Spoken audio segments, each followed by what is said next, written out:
오늘 오전 중부 내륙고속도로 터널 안에서 유치원 버스가 대형 트럭과 충돌했습니다. 다행히 어린이들이 모두 안전띠를 착용해서 큰 피해는 발생하지 않았습니다. 국제 기자 연결해 보겠습니다. 이윤재 기자. 네, 정복구입니다. 자, 사고가 오전 몇 시에 난 겁니까? 네, 오전 10시쯤에 사고가 발생했습니다. 사고가 난 버스에는 경북 구미에서 출발해 대구 달성군에 있는 국립대구과학관으로 견학을 가던 유치원생들이 타고 있었는데요. 폐기물을 운반하는 24톤 트럭이 천천히 가는 버스를 뒤늦게 발견해 들이받은 겁니다.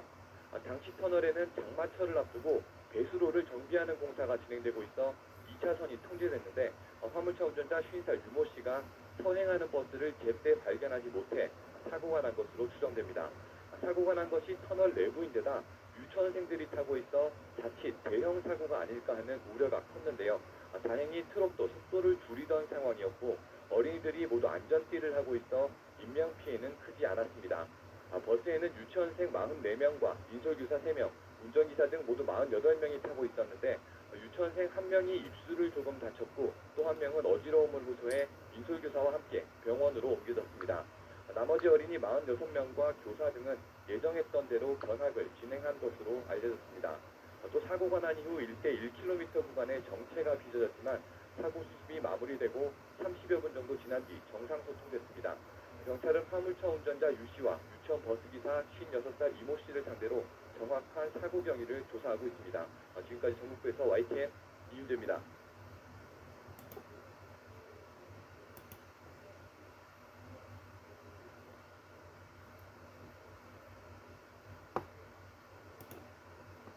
어른의 부주의로 통학버스에서 홀로 남겨진 어린이가 폭염 속에 생명의 위협을 받는 사고가 끊이질 않고 있습니다. 이를 예방하기 위해 다음 달부터 운전자는 운행이 끝나고 어린이가 모두 내렸는지 확인을 해야 합니다. 이를 어기면 범칙금이 부과됩니다. 우철희 기자의 보도입니다. 의식을 잃고 온몸이 축 처진 어린이가 119 구급차로 옮겨집니다. 4살 난 이 어린이는 불볕더위 속에 무려 7시간 넘게 통학버스에 갇혀있다가 가까스로 구조됐습니다.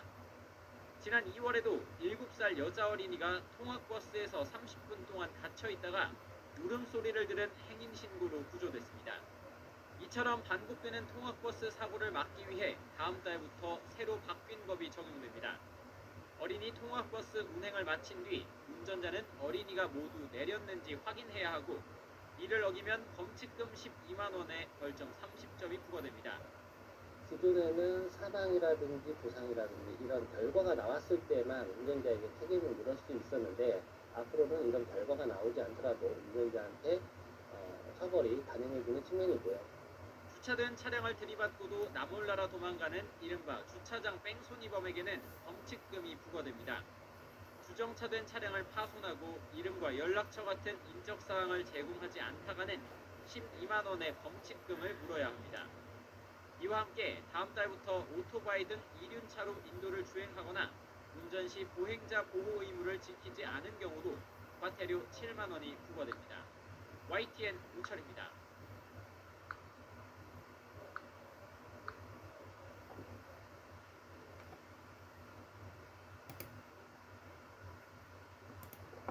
전교길 고등학교 통학버스가 신호를 위반하고 달리다가 사고가 났습니다. 수능을 3주 앞둔 고3 학생 1명이 숨지고 10여 명이 다쳤습니다. 나혜인 기자가 보도합니다. 직진하던 노란 통학버스 한 대가 그대로 사거리를 통과합니다. 교차로를 무사히 빠져나가나 싶었지만 직진 신호를 받고 출발한 차량과 충돌하고 맙니다. 펑 하는 소리가 나더니 바로 이제 퍽 소리가 나더라고요. 앰뷸런스 뭐 소방차 뭐 여러 대가 와가지고서 현장 정리하는데 상당히 이제 오래 걸렸어요. 사고가 난 건 학생들을 등교시키던 아침 7시 20분쯤. 건너편에서 달려오던 통학버스는 사거리를 거의 통과할 때쯤 직진하던 차량과 충돌한 뒤 그대로 옆으로 쓰러졌습니다. 넘어진 버스는 맞은편에서 신호를 기다리던 차량 2대와도 잇따라 부딪혔습니다. 이 사고로 통학버스에 타고 있던 고등학생 10여 명이 크고 작은 부상을 입었습니다. 중상을 입은 학생 1명은 병원 이송 과정에서 숨졌습니다. 버스 운전자 47살 정모 씨는 0.01%의 혈중 알코올 농도가 검출됐습니다. 음주운전 적발 기준에는 못 미치지만 전날 밤 집에서 막걸리를 마시고 숙취 운전을 한 것으로 조사됐습니다. 영업대학교에 동의 받아갖고 체열을 했어요. 적적 신호를 바뀐 거 받고 자기가 갈 수 있을 것 같다고 진행했다. 경찰은 통학버스 운전기사에 대해 구속영장을 신청하는 방안을 검토하고 있습니다. YTN 나혜인입니다.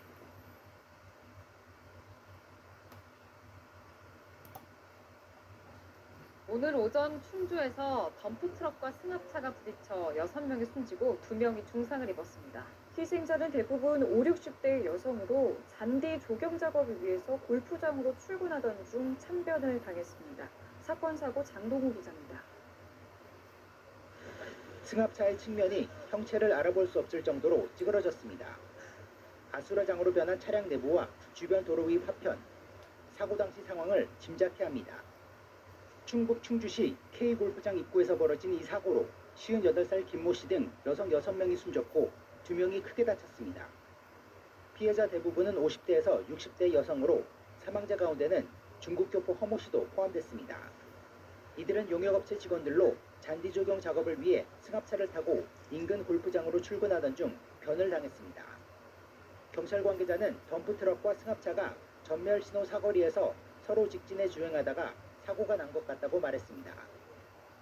부산에서는 한 남성이 아파트 9층에서 1층에 있던 엘리베이터 위로 떨어졌지만 다행히 목숨을 건졌습니다. 부산 사상구에 사는 A씨는 새벽에 술에 취해 남의 아파트 앞에서 문을 열어달라고 했으나 열어주지 않자 화가 나 승강기 문을 발로 차고 양손으로 문을 여는 등 소란을 피우다 1층에 있던 승강기 위로 추락했습니다. 신고를 받고 출동한 119 구조대에 따르면 A씨는 갈비뼈 골절과 무릎 등에 찰과상만 있을 뿐 다른 부상은 없었습니다. 경찰은 치료가 끝나는 대로 A씨를 상대로 경위를 조사할 예정입니다. 연합뉴스 장동호입니다. 충북 충주에서 승합차와 덤프트럭이 충돌해 6명이 숨지고 3명이 다치는 사고가 일어났습니다. 피해자 대부분이 함께 출근길에 나섰다 이 같은 변을 당했습니다. 이성우 기자입니다. 승합차 옆 부분이 형체를 알아볼 수 없을 정도로 심하게 부서졌습니다. 도로 여기저기 흩어져 있는 차량 부품과 잔해들이 사고 당시 충격이 얼마나 심했는지 보여줍니다. 사고가 난 시각은 오전 7시 50분쯤으로 충주시 주덕읍의 골프장 입구 사거리에서 발생했습니다. 골프장 입구 방면으로 향하던 승합차가 이곳 교차로에서 25톤 화물차와 충돌했습니다. 이 사고로 승합차에 타고 있던 8명 가운데 58살 김모 씨 등 6명이 숨지고 65살 장모 씨 등 2명이 크게 다쳤습니다. 또 화물차 운전자도 다쳐 병원에서 치료를 받았습니다. 사망자와 부상자들은 잔디 조경 작업을 위해 함께 인근 골프장으로 출근하던 길이었습니다. 화물차 운전자는 승합차가 멈추지 않고 교차로에 들어왔다고 주장했습니다. 차가 안 들고 그냥 들어간 거예요. 저 안에 안 들면 이렇게 자꾸 보고 아시잖아요. 경찰은 화물차와 승합차가 전멸 신호로 운영되는 사거리에 진입하다 충돌해 사고가 난 것으로 보고 있습니다.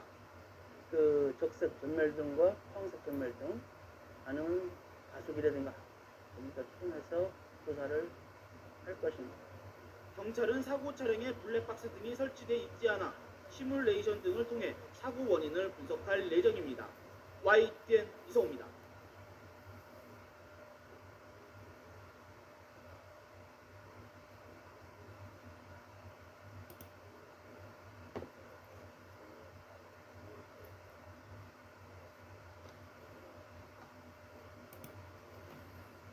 (70대) 운전자가 몰던 통학버스가 주유소로 돌진해서 차량 석 대를 들이받았습니다. 당시 통학버스에 어린이들이 타고 있지 않아서 대형 사고는 면했지만 2명이 부상했습니다. 어쩌다 이런 일이 벌어진 건지 강석 기자입니다. 중앙선을 넘은 노란색 통학버스가 주유소를 향해 돌진합니다. 주유기를 들이받은 통학버스는 조수석 쪽이 크게 찌그러졌습니다. 네, 쾅 소리가 나면서 쳐다봤더니 먼지가 굉장히 심하게 나더라고요. 막 연기가 나고 그럴 때는 막 굉장히 겁이 났죠. 불이 날까봐. 통학버스가 인천의 한 주유소로 갑자기 돌진한 건 오늘 오전 9시쯤. 어린이 통학버스는 주차되어 있던 이 승용차와 충돌한 뒤 주유를 하기 위해 서 있던 트럭 2대를 들이받고 나서야 멈춰섰습니다.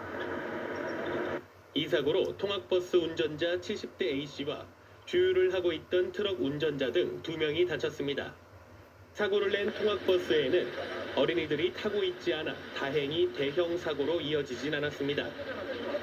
통학버스 운전자 A씨는 주행 중 갑자기 핸들이 움직이지 않았다고 경찰에 진술했습니다. 음주나 약물은 아니고, 음주운전 쪽은 저희도 지금 가능성을 열어두고 조사를 진행할 방침이에요. 경찰은 자동차 운행 기록과 CCTV 분석 등을 통해 사고 원인을 조사할 계획입니다. TV조선 강석입니다.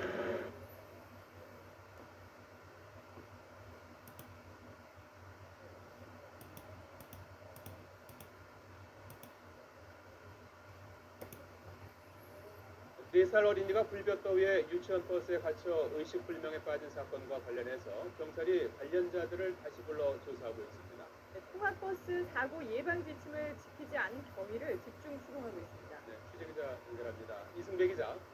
네, 광주지방경찰청입니다. 예, 경찰이 오늘 관계자들을 다시 불러 조사를 하고 있는데요. 어떤 부분에 대해서 수사가 진행됐습니까? 네, 사건 발생 바로 다음 날인 지난달 30일 1차 조사가 이뤄졌고요. 오늘이 두 번째 조사입니다. 오전 9시 반부터 시작돼 한 사람당 2시간가량 간격을 두고 오전과 오후로 나눠서 비공개로 진행이 됐습니다. 운전기사와 해당 유치원 원장 그리고 인솔교사 3명이 대상입니다. 통학버스 사고를 막으려고 하차 때 맨 뒤쪽까지 확인하도록 만든 지침을 왜 안 지켰는지 등을 집중적으로 조사하고 있습니다. 경찰은 2차 조사가 끝나면 학부모 동의를 구해 함께 차에 타고 있던 어린이들에게 당시 상황 등을 추가로 확인할 예정입니다. 이와 함께 경찰은 사고 당시 유치원 차 내부 온도가 어느 정도였는지도 조사하고 있습니다. 정황상 적어도 60, 70도는 넘었을 거란 추정이 나오는 만큼 정확한 온도 파악이 필요하다고 판단했기 때문입니다. 비슷한 조건에서 아이가 탑승했을 때부터 시작해서 제일 더울 때 그리고 하차할 때를 시간대별로 나눠서 온도를 측정하고 있습니다. 광주광역시 교육청도 해당 유치원 버스가 안전교육 이수 여부 등을 공개하는 통학 차량 알림이에 등록하지 않은 것을 확인하고 미등록 차에 대해 전수조사를 벌이기로 했습니다. 네, 무엇보다 가장 걱정되는 게 차에 갇혀있던 아이의 건강 상태인데요. 여전히 의식 회복을 못하고 있다면서요? 네, 안타깝게도 뚜렷한 호전은 없습니다. 중환자실에서 인공호흡기를 달고 나흘째 집중 치료를 받고 있지만 여전히 의식을 회복하지 못하고 있습니다. 현재 간과 신장 수치가 좋지 않은 것으로 알려졌습니다. 병원 측은 열사병과 탈수 증세로 장기가 손상돼 깨어나지 못하고 있는 것으로 보고 있습니다. 안타까운 소식이 알려지면서 SNS 등에는 4살 어린이가 하루빨리 깨어나기를 바라는 응원글들이 이어지고 있습니다. 지금까지 광주지방경찰청에서 YTN 이승배입니다.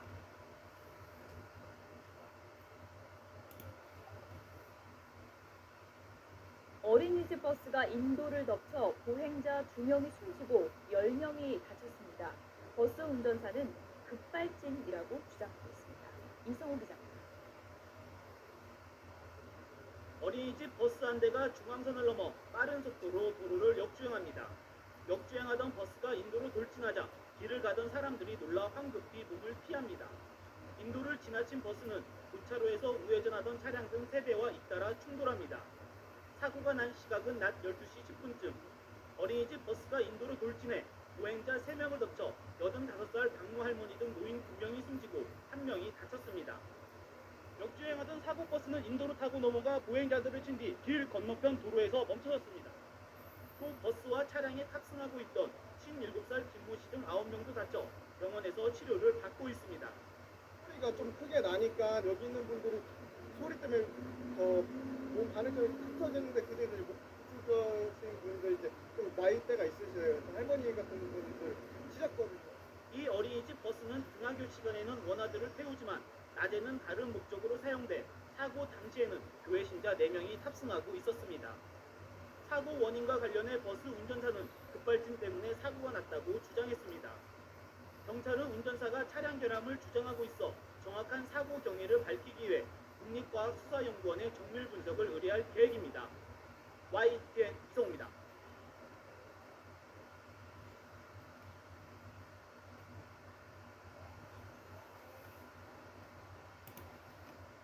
어린이집 차량 사고가 또 일어났습니다.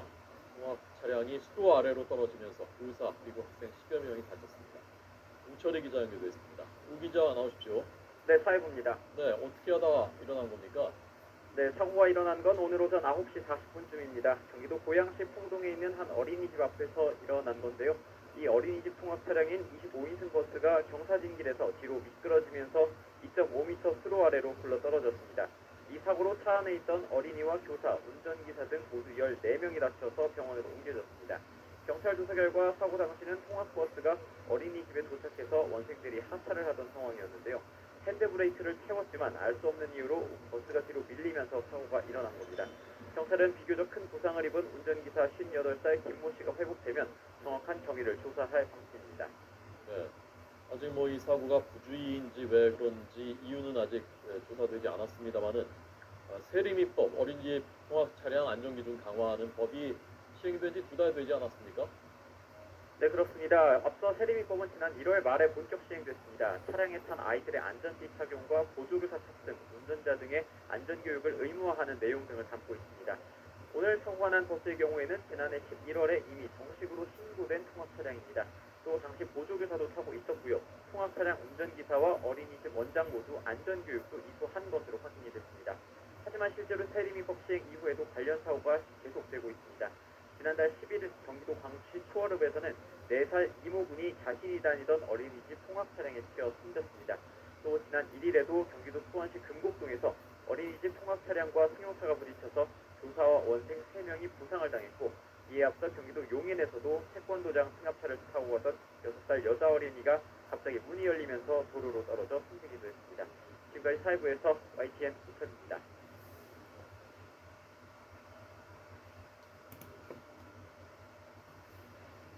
4살 어린이가 유치원 버스에 갇혀 의식 불명에 빠진 사건과 관련해서 경찰이 오늘 어린이집 관계자를 다시 불러서 조사하고 있습니다. 통학버스 사고 예방 지침을 지키지 않은 경위 등을 집중적으로 추궁하고 있는 것으로 전해졌습니다. 취재기자 연결해서 자세한 내용 바로옵니다. 이승대 기자. 네, 광주지방경찰청입니다. 네, 참 어처구니 없었고 또 안타까운 사고였습니다. 자, 경찰의 수사, 오늘 2차 조사를 계속한다고요? 네, 경찰은 오전부터 어린이집 관계자를 다시 소환해 조사하고 있습니다. 인솔교사와 운전기사 그리고 유치원 원장 등 3명인 것으로 알려졌습니다. 조사는 비공개로 진행됩니다. 2차 조사에선 통학버스 사고 예방 지침을 지키지 않은 경위 등을 집중 조사할 예정입니다.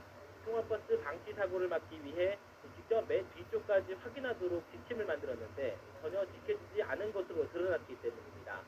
경찰은 이를 위해 광주광역시 교육청에 동승자 지침을 건네받아 내용을 분석했습니다. 경찰은 1차 조사에서 관계자들이 대부분 혐의를 인정한 만큼 2차 조사 결과와 더해 처벌 수위를 결정할 예정입니다. 교육청도 경찰에서 최종 조사 결과가 나오면 해당 유치원에 대한 행정처분을 결정하기로 했습니다. 네, 사고가 난 지 벌써 나흘이 지났습니다. 아이의 상태는 어떻습니까? 네, 안타깝게도 뚜렷한 호전은 없습니다. 중환자실에서 나흘째 치료받고 있지만 여전히 의식을 회복하지 못하고 있습니다. 뇌파가 불안정하고 위에 출혈이 발생한 것으로 전해지고 있습니다. 간이나 심장 등도 제 기능을 하지 못하고 있는 것으로 알려졌습니다. 사고 소식이 알려진 이후 건강하게 깨어나길 바라는 응원이 이어지고 있지만 아직도 사경을 헤매고 있습니다. 4살 어린이는 지난달 29일 폭염 속에 어린이집 차에 8시간 가까이 갇혀 있다가 체온이 40도가 넘은 상태에서 발견돼 병원으로 옮겨졌습니다. 지금까지 광주지방경찰청에서 YTN 이승배입니다. 어린이집 통학 차량에 치여서 3살 배기 어린이가 숨지는 사고가 또 발생했습니다. 역시 운전기사와 인솔교사의 부주의가 원인이었습니다. 정진명 기자. 어린이집 통학 차량이 들어오고 잠시 뒤 차량 뒤편에 3살 배기 아이가 혼자 서 있습니다. 아이는 후진하는 차량을 피하려는 듯 뒤로 물러서지만 차량은 그대로 아이를 덮칩니다. 오늘 오전 9시 15분쯤 전남 여수의 한 어린이집에서 3살 박모군이 통학 차량에 치여 병원으로 옮겨졌지만 숨졌습니다. 사고 당시 박군은 이 통학 차량 뒤에 서 있었지만 인솔교사나 운전기사는 이 사실을 전혀 알지 못했습니다. 경찰은 운전을 했던 어린이집 원장이 원생들을 내려주고 차를 돌리기 위해 후진하다가 박군을 보지 못하고 사고를 낸 것으로 보고 있습니다. 차량 앞뒤를 한 번만 확인했으면 일어나지 않았을 사고가 또다시 일어난 겁니다. 지난달 말 광주광역시에서는 폭염 속에 4살 유치원생이 8시간 가까이 통학버스에 방치되면서 의식을 잃고 쓰러져 아직 깨어나지 못하고 있습니다. 경찰은 운전자 송 씨와 인솔교사 등을 상대로 사고 경위와 과실 여부를 조사하고 있습니다. JTBC 정진명입니다. 차량 안에 방치됐던 어린아이가 숨졌다는 소식 차량 안에 방치됐던 어린아이가 숨졌다는 소식 올여름에도 여러 차례 전해드렸는데 아직도 이런 일이 계속 일어납니다.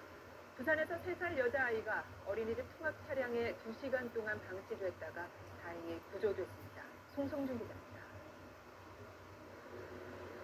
지난 27일 오전 10시 50분쯤 부산의 한 어린이집 통학 차량 뒷좌석에 3살 여자 어린이가 홀로 방치된 것을 보육교사가 발견했습니다. 이 아이는 평소처럼 오전 8시 40분쯤 어린이집에 도착했지만 하차하지 못하고 2시간 넘게 홀로 차량에 남겨진 겁니다. 인솔교사와 운전기사 모두 제대로 확인하지 않았습니다.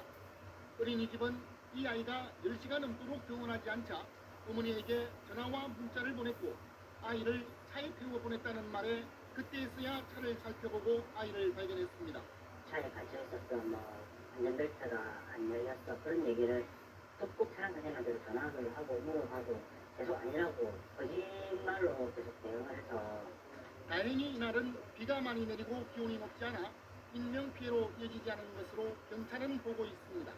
현재 아이는 심리적 불안 상태를 보여 집에서 전문가의 심리 치료를 받고 있습니다. 저녁에 되면 춥다고 이제 꿀도 못 보게 하고 칭얼거리기도 더 심하게 하고 어린이집도 가기 싫다고 그렇게 얘기를 하더라고요. 어린이집 측은 그날 폭우가 쏟아져 아이들을 빨리 이동시키다 보니 이런 실수가 발생했다고 잘못을 인정했습니다.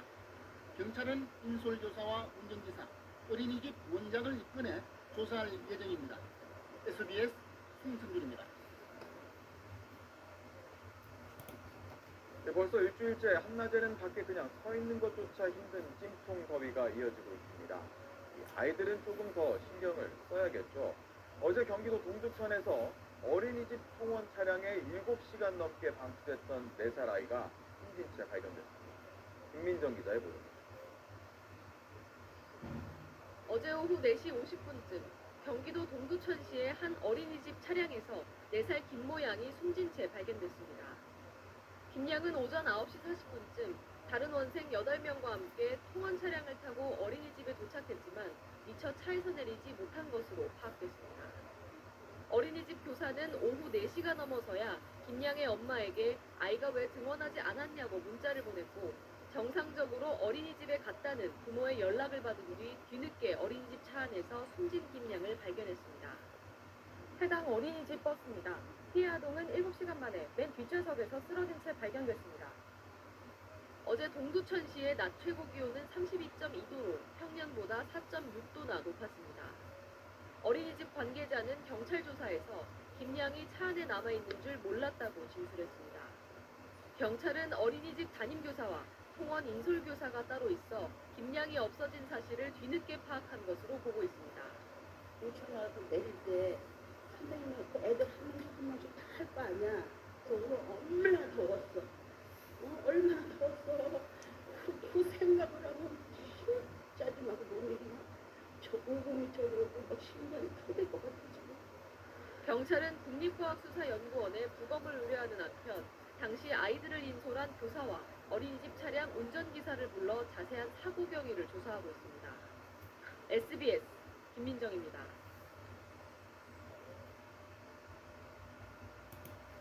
어린이 통학버스에 있는 정지 표시 장치입니다. 어린이가 버스에 타고 내릴 때 문이 열리면 자동으로 이 정지 표시가 펼쳐져야 합니다. 어린이 통학버스의 안전규정을 강화한 이른바 세리미법은 이 장치를 반드시 달도록 규정하고 있습니다. 그런데 이 장치가 실제로는 거의 활용되지 않고 있습니다. 화강윤 기자입니다. 정차해 있는 어린이집 차량을 지나가려다 차에서 내린 아동들이 이렇게 갑자기 도로로 나왔을 때 사고의 위험이 높겠죠. 그래서 일단 차를 세운 뒤 천천히 가라는 의미에서 정지 표시 장치가 펼쳐지도록 되어 있습니다. 그런데 이 통학버스는 아이들이 내리는데도 정지 표시가 꿈쩍도 하지 않습니다. 이 차도 저 차도 마찬가지입니다.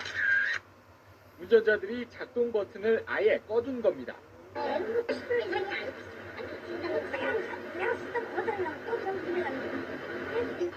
버튼만 누르면 다시 작동되니까 단속에 걸릴 일도 없습니다.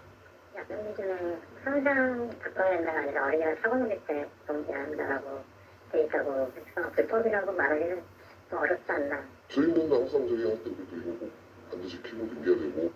통학 차량 운전기사들이 정지 표시 장치를 작동하지 않는 이유는 또 있습니다.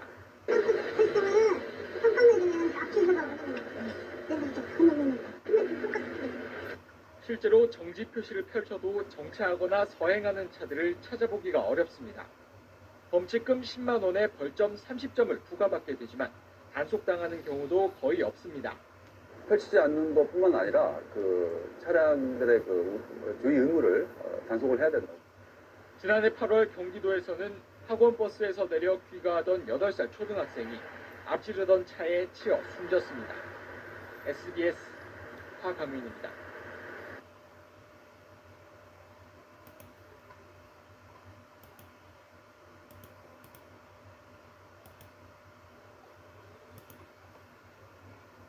오늘 아침 서울 송파구의 한 사거리에서 고등학생 12명이 탄 통학버스가 승용차와 충돌한 뒤 전복됐습니다.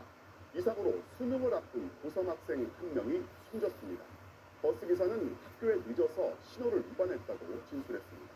먼저 어떤 사고였는지 양소연 기자가 보도합니다. 오늘 아침 7시 반쯤 서울 방이동 오륜 사거리. 승용차 한 대가 초록불로 바뀐 신호에 맞춰 교차로로 진입하는 순간 왼쪽에서 빠른 속도로 달려온 노란색 통학버스와 강하게 부딪힙니다. 깜짝하면서 뭐가 빵 하면서 그런 사고가 일어난 겁니다. 흥겹게 통학버스는 신호를 무시하고 달려오다 이곳에서 직진하던 승용차와 충돌했습니다. 버스는 넘어져 미끄러지면서 신호를 기다리던 차량과도 부딪혔습니다. 통학버스는 옆으로 뒤집힌 채 도로 한가운데 나동그라졌습니다. 버스에는 등교를 하려던 고등학생 12명이 타고 있었습니다. 사고 직후 출동한 구조대원들이 깨진 창문으로 다친 학생들을 차례로 실어나릅니다. 괜찮은 애들은 반대쪽 천장 위로 나 있는 그 뒤집어졌습니다. 측면으로 뒤집어져 있으니까 천장으로 난 창문 쪽으로 일부 나오고 있었고요. 뒷좌석에 타고 있던 학생 2명이 크게 다쳤고 이 가운데 18살 손모군은 끝내 숨졌습니다. 손군은 20여일 앞으로 다가온 수능 시험을 준비하던 3학년 수험생이었습니다. 버스 운전자인 47살 정모 씨는 학교에 늦어 신호를 위반해 달렸다고 경찰에 진술한 것으로 알려졌습니다. 사고 당시 영상을 보면 버스가 교차로로 진입한 순간 이미 붉은 신호등이 들어온 상태입니다. 정 씨에게선 단속 기준에 미달하는 혈중 알코올 농도가 측정됐습니다. 정 씨는 전날 밤 막걸리 2잔을 마시고 잤다고 진술했습니다. 경찰은 정 씨에게 업무상 과실치사상 혐의를 적용해 구속영장을 신청하는 방안을 검토하고 있습니다. MBC 뉴스 양소연입니다.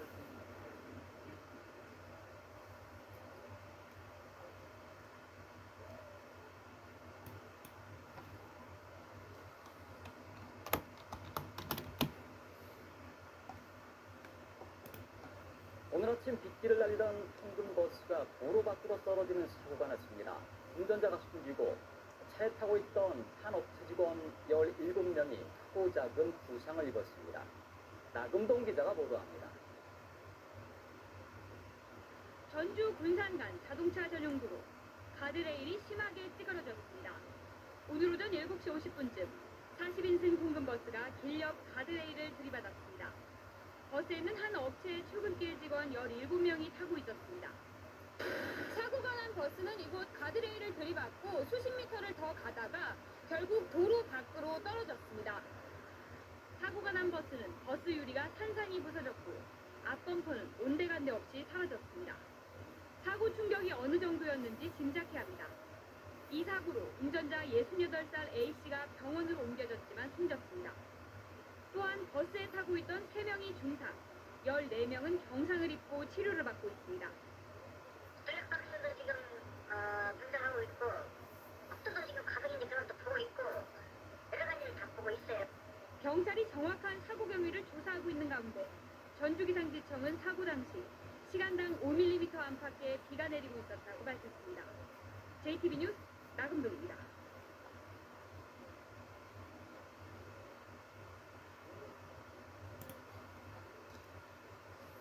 버스 기사가 생명을 살린 소식도 있습니다. 갑자기 버스에서 쓰러진 10대 승객이 버스 기사의 심폐소생술 덕분에 의식을 되찾았는데요. 매년 받은 심폐소생술 교육이 위기의 순간에 도움이 됐습니다. 김담비 기자의 보도입니다. 달리는 시내버스. 앞자리에 앉은 승객이 갑자기 바닥으로 고꾸라집니다. 다른 승객이 살피지만 어쩔 줄 몰라 하는 상황. 사람이 쓰러졌다는 소리에 버스 기사는 곧바로 차를 세우고 쓰러진 승객의 호흡과 맥박부터 살핍니다. 곧이어 승객을 넓은 곳으로 옮기고는 심폐소생술을 시작합니다.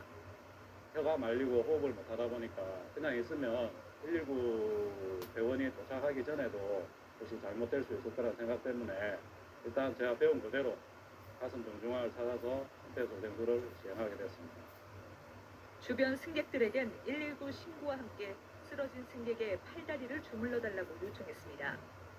그렇게 4분여가 지나고 구급대가 도착하기 전에 쓰러진 승객은 의식을 되찾았고 위험한 상황을 넘겼습니다. 승객의 생명을 구할 수 있었던 건 버스 회사에서 매년 실시하는 응급 구조 교육 덕분이었습니다.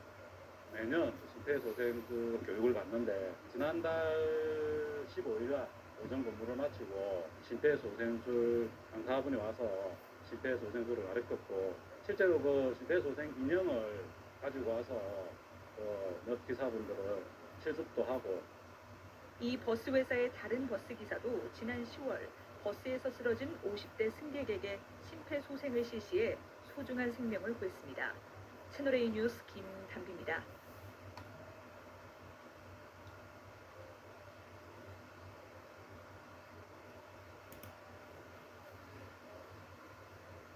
안녕하십니까. KBS 9시 부산 뉴스입니다.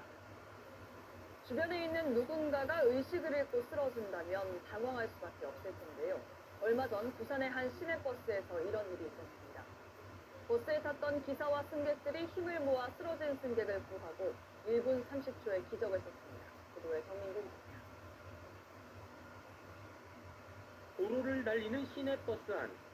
뒷좌석에 앉은 남성이 갑자기 고개를 숙이더니 통로에 넘어집니다.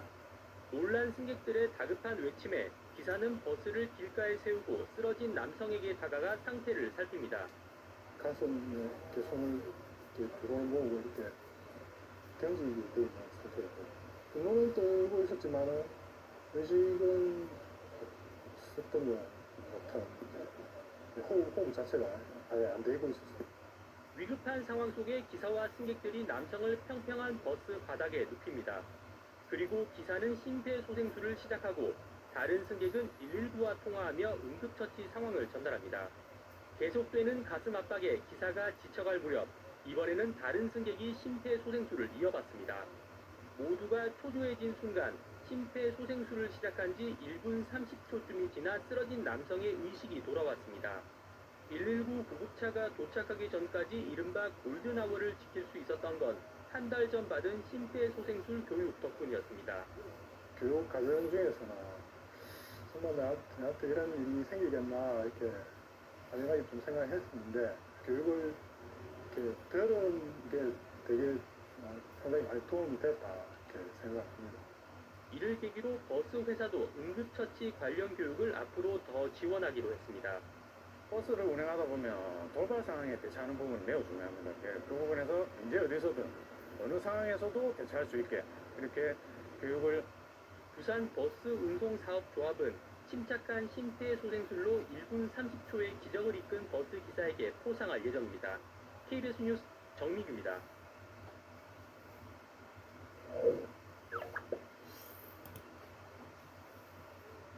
심폐소생술을 4분의 기적이라고도 부르죠.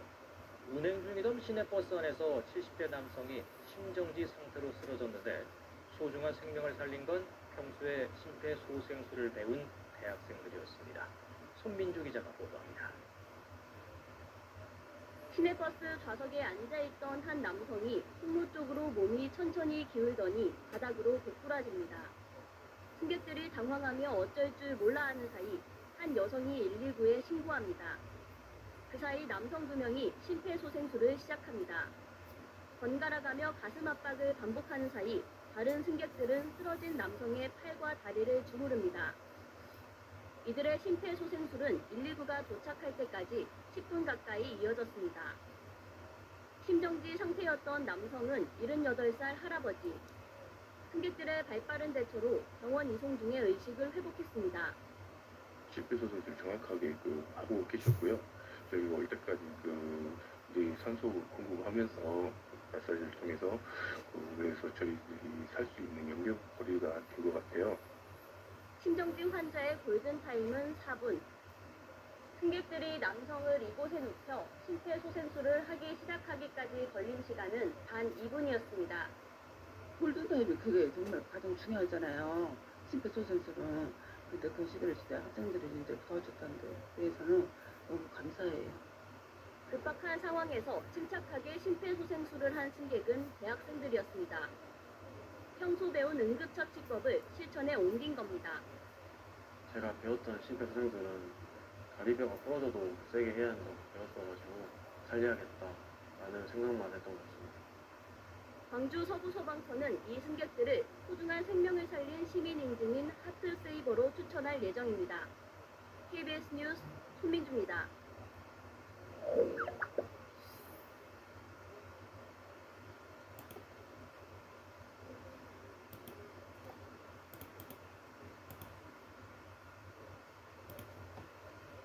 시내버스가 신호 대기 중이던 또 다른 시내버스를 들이받으면서 오중 추돌 사고가 일어났습니다. 12명이 다쳤는데 버스기사가 브레이크를 밟는다는 게 가속 페달을 잘못 밟아서 일어난 일이었습니다. 이준석 기자. 시내버스 한 대가 속도를 늦추지 않고 달려오더니 신호 대기 중인 다른 시내버스를 그대로 들이받습니다. 충격을 받은 시내버스 운전기사의 몸이 앞으로 튕겨나가고 승객들도 가까스로 손잡이를 잡고 버텼지만 버스 내부는 한순간 아비규환으로 변합니다. 사고 충격으로 시내버스가 밀려 앞선 승용차 넉 대도 잇따라 추돌했습니다. 시내버스와 광안대교 교각을 들이받고 멈춰선 버스입니다. 앞유리가 완전히 산산조각 났는데 당시 충격이 어느 정도였는지 실감케 합니다. 다들 뭐 소리 지르고 막 울고 하는데 다시 한번 들어가보니까 정신을 나가가지고 사고 원인은 버스 기사의 실수. 아이고 앞에 전선에도 보고 우리 막 하는 게 앞에서 그래. 버스 운전 경력이 7년이나 됐지만 초보자들이 할 법한 실수를 범했습니다. 이 사고로 다친 사람은 모두 12명이었습니다. 승객이 많지 않았고 모두 자리에 앉아 있어 더 큰 피해는 면했지만 버스 운전기사의 작은 부주의가 대형 사고로 이어질 뻔했습니다. KBS 뉴스 이준석입니다.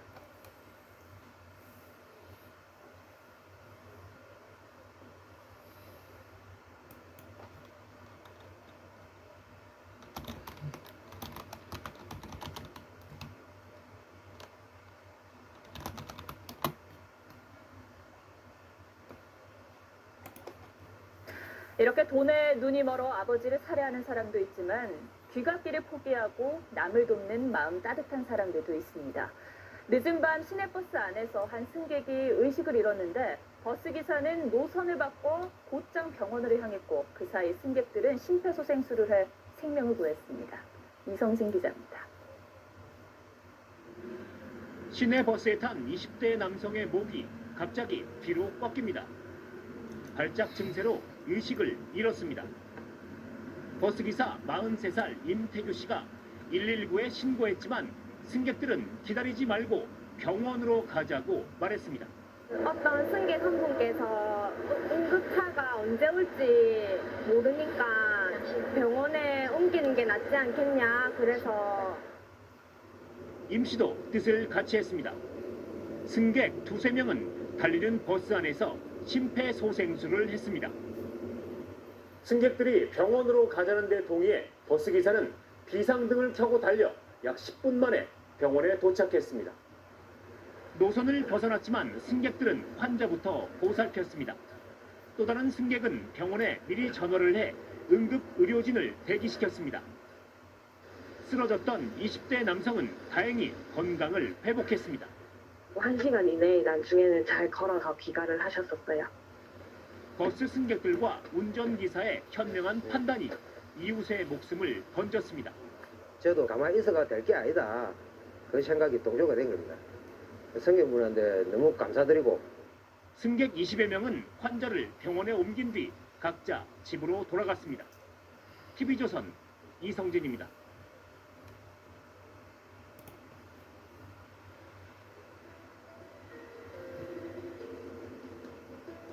공춘당과 중구 5월주로 오가는 314번 시내버스입니다. 20대 남학생이 갑자기 마비 증세를 호소하며 쓰러졌는데요.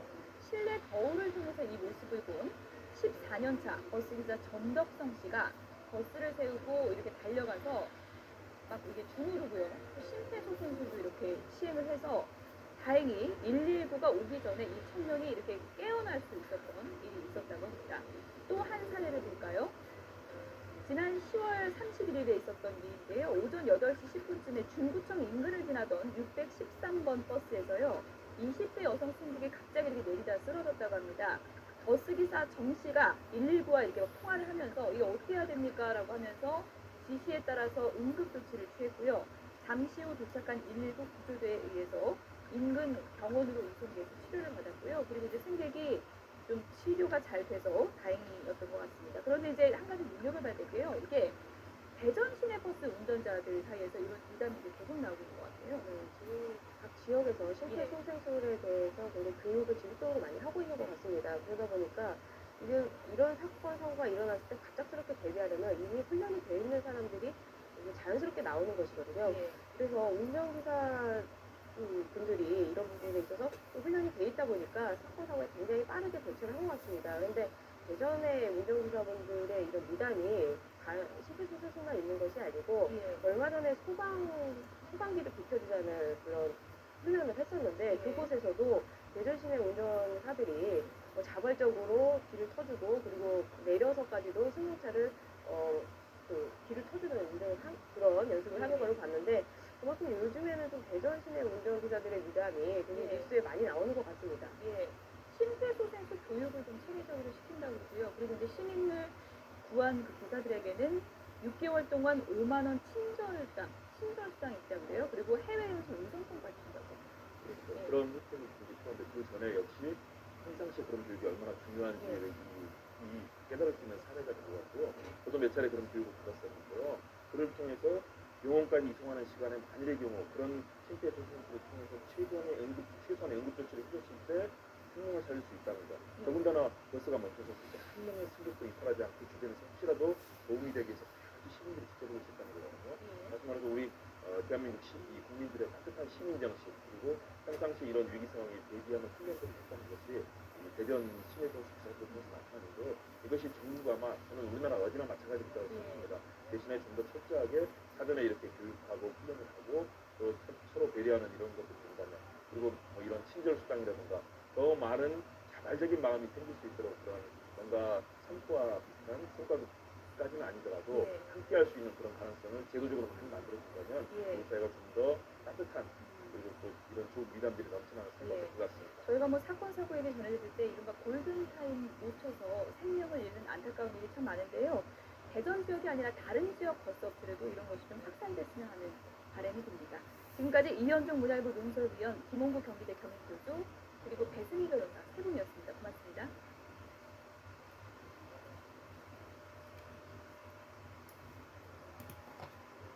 버스에서 한 어린아이가 기도가 막혀 의식을 잃었는데요. 버스 안에 시민들이 나서 아이를 눕히고 신속하게 응급처치를 해 생명을 구했습니다. 이상곤 기자가 단독 보도합니다. 사람들로 가득한 버스 안. 할머니가 갑자기 일어서더니 앞에 있던 아이를 끌어안습니다. 운전기사도 버스를 출발하려다 말고 승객들이 있는 곳으로 달려갑니다. 버스기사는 당황한 할머니에게서 아이를 넘겨받아 바닥에 눕히고 가슴을 압박합니다. 아이가 숨을 안 쉬고 입술이 타갖고 그렇길래 이거는 순간적으로 이제 골든타임 시간이다. 1분 1초가 급하다 그래가지고 압박을 시작했습니다. 상황을 지켜보던 시민들은 119에 신고했고 한 청년도 아이 옆에 앉아 버스기사를 돕습니다. 응급처치는 5분 동안 이어졌으며 아이는 수차례 이물질을 토해낸 뒤에야 호흡을 되찾았습니다. 이후 구급차가 도착해 아이를 병원으로 옮겼습니다. 저도 처음에 당황을 많이 했지만 그래도 다시 도와서 살려야겠다라는 마음으로 이제 돕게 된 것 같습니다. 군대에서 배웠던 응급조치도 기억이 나고 버스기사를 돕던 청년은 아이가 구급차로 옮겨진 뒤에도 묵묵히 버스 안을 치웠습니다. 호흡이 없는 상태로 의식을 잃었던 6살 남자아이는 고열로 경련과 구토 증상이 생겨 기도가 막힌 것으로 추정되고 있습니다. 주변에 계시는 분들이 아주 적극적으로 나서주셨고요. 거기에 이어서 대전 119 상황실에서 응급처치 방법을 지도를 해드렸는데 그 방법에 딱 맞게 따라주셔서 아이 상태가 악화되는 것을 많이 방지할 수 있었다고 생각합니다. 응급 상황 시 생명을 살리는 골든타임. 버스기사와 시민의 신속한 응급조치가 어린아이의 소중한 생명을 살리는 데 큰 힘이 됐습니다. YTN 이상군입니다.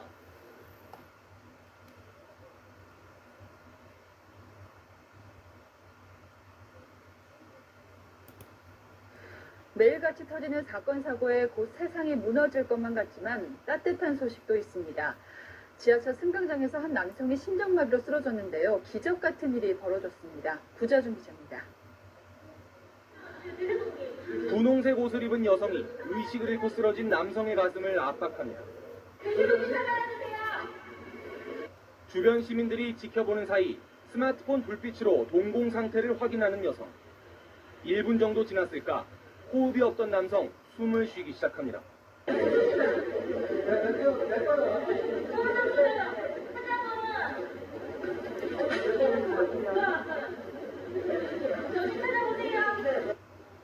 잠시 뒤 의식도 돌아옵니다.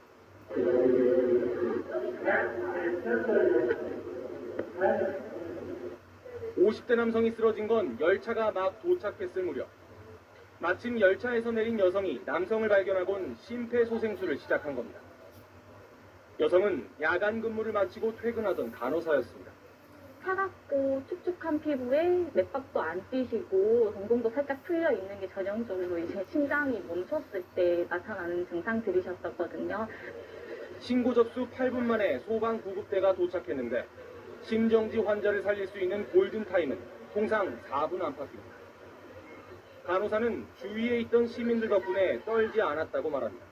모두와 같이 살린다는 느낌이 좀 있어서 안정적으로 했었던 것 같아요. 4년차 간호사의 발빠른 대처가 한 생명을 구했습니다. 당연한 일을 했을 뿐인데 그래서 칭찬받는 게 부끄럽기도 하지만 한편으로는 정말 뿌듯하고. 채널A 뉴스 구자주.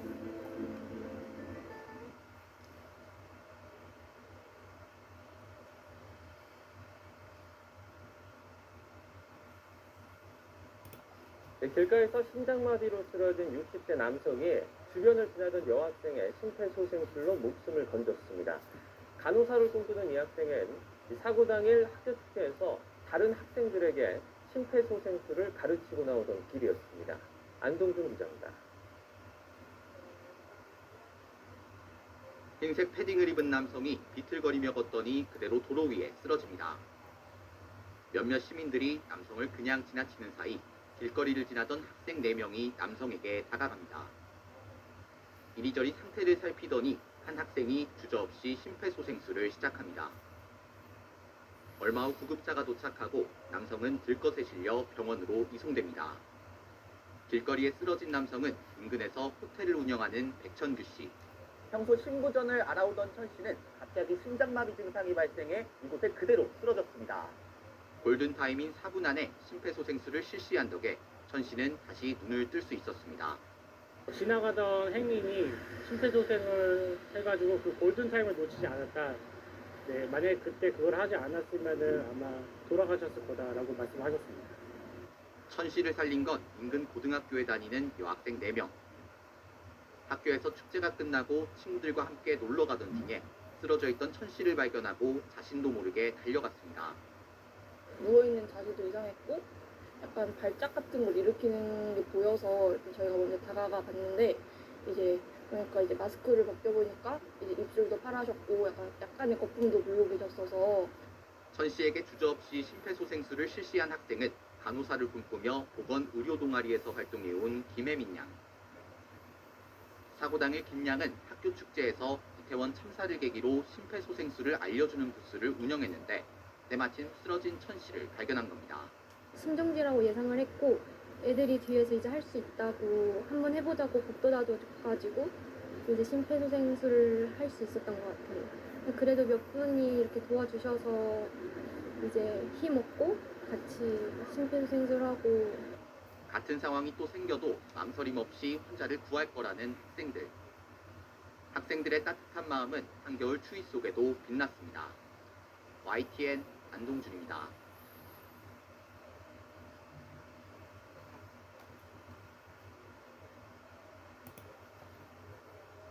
호흡이 불안정해 급하게 택시를 타고 병원으로 가던 환자가 도착할 때쯤 갑자기 심정지가 와서 쓰러졌습니다. 마침 퇴근하던 이 병원 간호사가 심폐소생술로 살려냈습니다. 이재경 기자입니다. 이른 아침 창원의 한 종합병원 응급실 앞에 택시가 멈춰섭니다. 택시 뒷자리 문이 열렸지만 손님은 내리지 않고 보안 직원들의 움직임이 다급해집니다. 이때 흰색 상의를 입은 여성이 택시로 다가가 상황을 살핍니다. 택시 안에는 병원으로 오던 60대 남성이 갑자기 심정지로 의식을 잃고 쓰러진 상황. 여성은 남성의 가슴을 압박하며 심폐소생술을 실시합니다. 이미 의식을 잃고 병원까지 3km를 달려온 터라 1분 1초가 아까운 순간이었습니다. 그때는 되게 주고 많이 불안했다. 다가봐니까 빨리 갑시다 이라고 나는 한숨을 이제 급하게 가고. 즉각 심폐소생술을 한 덕분에 남성은 의식을 찾았고 이제는 일상생활도 가능해졌습니다. 이야기 들어보니까 내가 수심했다더라고요. 그래서 그게 쉬운 일이 아닌데 참 해줌으로써 나는 항상 감사하고 고맙고. 쓰러진 남성을 구한 여성은 야간 근무를 마치고 퇴근하던 4년차 간호사였습니다. 퇴근하는 길이어가지고 피곤해서 집에 가서 쉬어야지 생각만 했는데 환자분이 응급 상황인 거를 확인하고 나니까 그냥 지금 당장 조치를 해야겠다는 생각 말고는 딱히 들진 않았습니다. 당연히 해야 할 일을 했다는 이재경 간호사가 받은 가장 큰 선물은 환자와 보호자가 건넨 감사하다는 말 한마디였습니다. 보호자분, 환자분들이 웃으면서 저한테 감사하다고 이렇게 얘기할 때 정말 뿌듯하고 정말 좋긴 하더라고요. MBC 뉴스 이재경.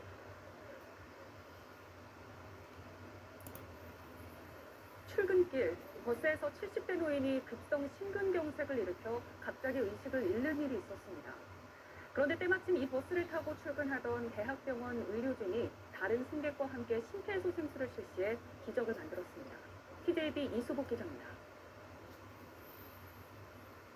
평온한 출근길 아침, 건강검진을 받기 위해 201번 시내버스에 오른 버스 승객 77살 한모 씨가 졸린 듯 좌석 창가에 머리를 기댑니다. 하지만 점점 몸이 늘어지더니 손과 발이 말려 올라갑니다. 잠에 든 게 아니라 심근경색에 의한 급성 심정지로 몸을 가누지 못한 겁니다. 이상함을 느낀 시민들은 버스기사에게 위급 사실을 알리고 기사는 즉시 119에 전화를 겁니다. 기사님 아저씨가 너무 이상해요. 막 소리를 지르시고 제가 film으로 확인해 보니까 너무 터지시고 그래서 바로 차를 세워서 이제 119에 전화하게 됐고 이를 유심히 지켜보고 있던 한 여성이 달려갑니다. 잠시 뒤 뒷좌석에 앉아있던 남성과 근처에 있는 다른 승객 등 3명이 돌아가며 구급대가 도착할 때까지 심폐소생술에 나섰습니다. 보통 심장이 멎은 뒤 4분이 넘어가면 뇌세포 손상이 시작되는데 승객들의 조치로 골든타임을 확보한 겁니다. 심폐소생술에 나선 승객들은 인근 대학교병원으로 출근하던 임상병리사와 간호사였습니다. 처음에 그 상황에서는 많이 긴장되고 당황스러웠는데 교육받은 것도 생각났고 그 순간에는 본능적으로 심폐소생술을 하게 된 것 같아요. 병원으로 이송돼 응급수술을 받은 한 씨는 이틀 만에 극적으로 의식을 찾았고 수일 내로 퇴원할 예정입니다. 주위 사람들이 기적이라고 그러더라고요. 그래서 감사해요. 어쨌든 여러분께 감사하고 다 감사합니다. TJB 이수복입니다. 네, 안녕하십니까. 김현우입니다. 더 많은 뉴스와 라이브 이벤트를 보고 싶으시면 화면 오른쪽을 눌러서 구독해 주시길 바라겠습니다. 또 저희 SBS 앱을 다운로드 하시면 속보 알림도 받아보실 수 있습니다. 항상 저희 SBS 뉴스를 시청해 주셔서 대단히 고맙습니다.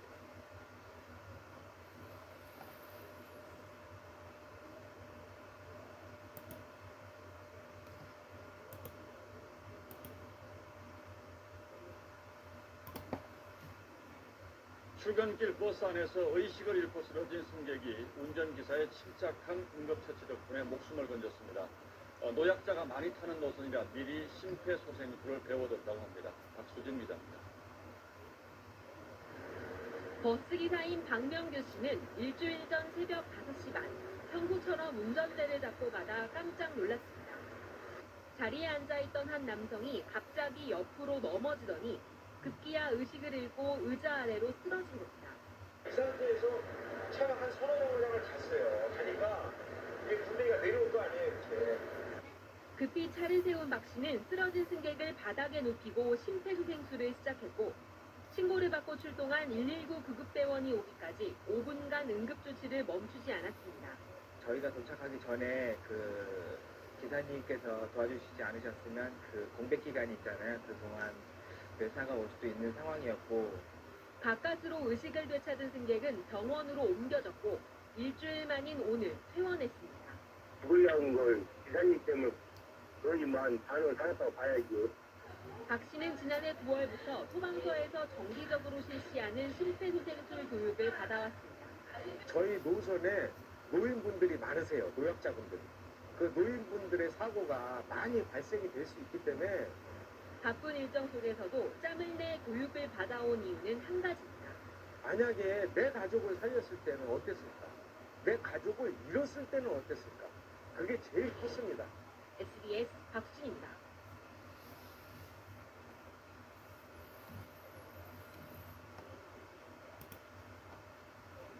이틀 전 시내버스 안에서 50대 남성이 갑자기 의식을 잃고 쓰러졌는데 기사와 승객들이 침착하게 대처하면서 목숨을 구할 수 있었습니다. 버스 기사는 평소 회사에서 응급처치 교육을 받았다며 당연한 일을 했을 뿐이라고 말했습니다. TBC 박영훈 기자입니다.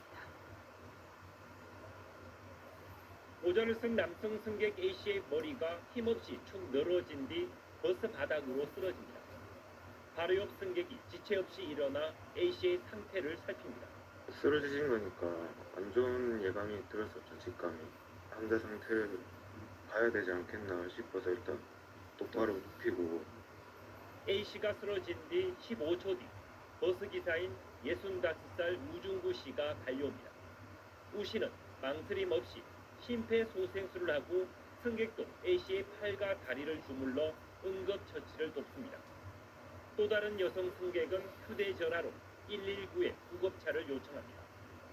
응급처치를 받은 A씨는 1분여 뒤 의식을 찾았고 병원으로 옮겨져 건강을 회복했습니다. 처음에 많이 놀랐죠. 호흡을 따라올 때까지 계속 압박하자면 공부 압박을 했죠. 깨어나기를 그래. 이쪽에 바로 세우고 교육을 다 하다가 중간에 숙지가 돼 있죠. 우 씨는 승객의 안전을 책임지는 버스 기사의 당연한 임무를 했을 뿐이라고 말했습니다. 경주에서는 지난해 11월에도 시내버스에서 의식을 잃은 50대 승객이 기사와 승객들의 응급처치로 목숨을 구했습니다. TBC 박유훈입니다. 네, 안녕하십니까. 김현우입니다. 더 많은 뉴스와 라이브 이벤트를 보고 싶으시면 화면 오른쪽을 눌러서 구독해 주시길 바라겠습니다. 또 저희 SBS 앱을 다운로드 하시면 속보 알림도 받아보실 수 있습니다. 항상 저희 SBS 뉴스를 시청해 주셔서 대단히 고맙습니다.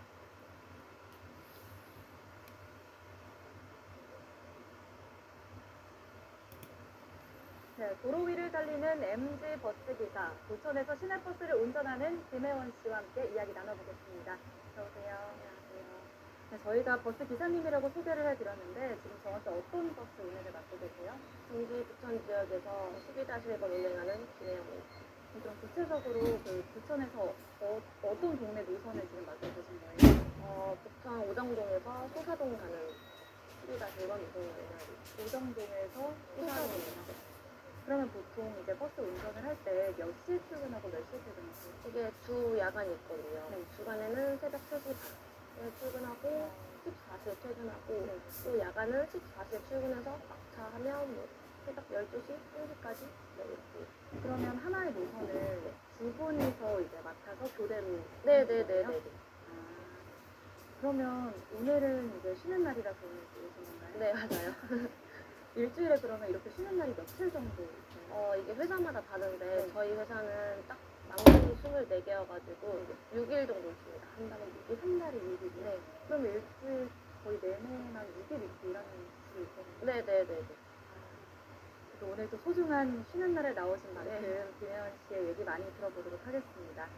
이 20대에 사실 버스를 운전하겠다고 마음을 먹는 게 쉬운 일은 아니잖아요. 흔한 일도 아니고 여러 가지 고민을 하고 결정하셨을 텐데 구체적으로 좀 어떤 계기로 이 일을 하게 되셨어요? 처음에는 고등학교 졸업하고 수능 보는 날에 제가 남들 수능 보는 날에는 운전면허증 그 자동차 학원에 갔어요. 수능을 보시는? 네, 저는 못 보고 안 보고 안 네네네 안 보고 그래서 일종 대형을 따고 일종 보통을 따고 1년 뒤에 대형을 땄죠. 네.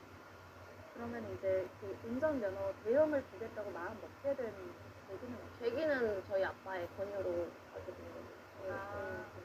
부모님이 이제 네, 이거 한번 네. 해보면 어떨까 네, 네, 네, 하셔서 그러면 이거를 이제 면허를 따고 나서 직업으로 가져도 되겠다라고 좀 확신을 갖게 된 이유가 있을까요? 내려된 부분이라든지? 직업이 일단 안정적이니까 네. 그래서 일단은 쭉 한번 해보자. 재미도 있었고 그래서 했어요. 그럼 어쨌든 되게 큰 차를 모는 거잖아요. 네. 그 버스를 몰고 다닌다는 게 좀 무섭거나 하진 않아요. 처음엔 많이 무서웠어요. 승용차보다 버스가 더 크고 기니까 그래서 사고도 많이 나고 무서웠죠. 네, 그리고 저희가 미리 이제 나오신 영상을 좀 봤는데 부모님께서도 같은 일을 네, 하고 같이 계셨잖아요. 버스 일해요. 네네.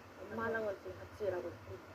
그럼 어머님이 같은 네, 회사에 회사요. 속한 네네네네. 거예요? 그럼 부모님이랑 같이 한 회사에 있으면 좀 혹시 불편하진 않으세요? 불편한 건 없는데 장점이 더 많죠. 선배님이니까.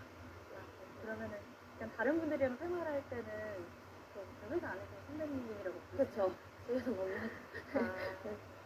네, 근데 이 아까도 제가 말씀드렸지만 버스 운전하는 게 되게 그냥 생각했을 때 어려울 것 같거든요. 버스가 또 크고 이러잖아요. 저는 작은 차 면허를 딴 지도 얼마 안 됐는데 너무 무서워서 큰 차로 막 차선을 바꾸고 정차하고 주차하고 이런 거는 이제 완전 프로 적응을 하신 거죠. 그 대형 면허를 따는 것 자체는 어렵지 않으셨어요? 대형 면허도 한 3번 떨어졌어요. 어느 단계에서 떨어지셨어요? 그